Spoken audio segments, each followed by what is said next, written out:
Hello, जय माता दी दोस्तों। आज मैं आप लोगों को माँ लक्ष्मी की पूजा की विधि दिखा रही हूँ कि किस तरह मैं माता लक्ष्मी की पूजा करती हूँ। यह व्रत बहुत ही सीधा और सरल विधि से पूजा की जाती है और इसके प्रताप से मन की हर एक इच्छा पूर्ण होती है। और प्रेम से आप लोग बोलिए जय माँ लक्ष्मी। और देखिए किस तरह मैं पूजा कर रही हूँ। पूजा तो इसे बहुत ही सरल और सीधा साधा है, बट इसमें आपको बस एक चीज़ ध्यान देना पड़ता है कि शास्त्रीय विधि अनुसार पूजा किया जाता है। इस पूजा में सबसे पहले तो आप सुबह नहा धो करके जय माँ लक्ष्मी मन ही मन रटन करते रहिए और शाम को जिस तरह मैं पूजा दिखा रही हूँ इस तरह पूजा किया जाता है। दिन डूबने से पहले माता लक्ष्मी की पूजा की जाती है। और फिर जो एक जल मैंने तांबे के पात्र में रखा हुआ है, इस पात्र को उसमें तुलसी में चढ़ा दीजिए और चावल चिड़ियों को डाल दीजिए। और ख़ास बात तो ये ध्यान रखने लायक है इसमें कि किसी की चुगली कभी नहीं करनी चाहिए या किसी की स्वार्थ। और हम तो व्रत रख रहे हैं बहुत अच्छे से कि माता लक्ष्मी से व्रत रख के और मैं ये चीज़ प्राप्त कर लूँ। अगर इस तरह होता तो आज दुनिया में बहुत सारे लोग लखपति करोड़पति बन गए होते इस तरह व्रत कर। लेकिन ये व्रत एकदम सात्विक मन से रखना चाहिए। मन में आपके छल कपट स्वार्थ नहीं होना चाहिए। अब घर में तो आपकी सासू माँ बैठी हैं और रो रही हैं या आपसे परेशान हैं, आप उन्हें दुख दे रहे हो और फिर बाद में कह रहे हो जय माँ लक्ष्मी करके उनकी पूजा कर रहे हो और आप उनका पैर छूने गए हो। एक माँ तो आपसे दुखी है और दूसरी माँ से आप कहते हो कि माँ मेरी इच्छा पूर्ण करो, तो माँ कभी भी ये नहीं चाहेंगी कि उनके बच्चे परेशान हो, क्योंकि जो हमारी माँ है वो उनकी भी माँ है। तो इसलिए इस बात को ध्यान में रखते हुए इस व्रत को जो करेगा उनकी हर एक इच्छा पूर्ण होगी।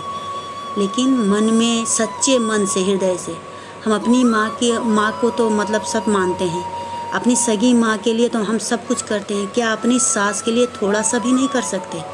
लेकिन आजकल दुनिया में सास को कहते हैं अरे होंगी वो तो सास हैं, लेकिन ऐसी कोई बात नहीं है। सास तो सबसे बड़ी दानी है। माँ ने तो हमें पैदा करके संस्कार दे करके हमें विदा किया, लेकिन वो सास जिसने 9 महीने अपने बच्चे को पेट में रखने के बाद बिना झिझक के हमारे हाथों अपने सबसे कीमती अनमोल रत्न को सौंप दिया, तो क्या हम उस माँ की थोड़ी सी भी सेवा नहीं कर सकते?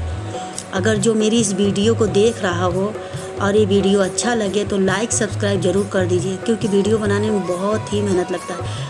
और आपको मेरी न्यू वीडियो की नोटिफिकेशन सबसे पहले मिल जाए, इसलिए सब्सक्राइब करना तो ज़रूरी है। इस बात को ज़रूर ध्यान दीजिएगा कि हम कितनी भी पूजा पाठ कर लें, कितने नंगे पैर चल लें, कितना भी माता के दरबार में जाके सर फोड़ लें, चाहे किसी भी देवता का, कोई भी काम नहीं आता जब तक कि हमारे घर में बूढ़ी माँ हमसे तकलीफ़ में दुखी हों या हमसे तकलीफ़ पा रही हों। इसलिए सबसे अगर माँ से कुछ चाहिए तो पहले घर में बैठी हुई जो सबसे प्रमुख माँ वो देवता की रूप होती हैं।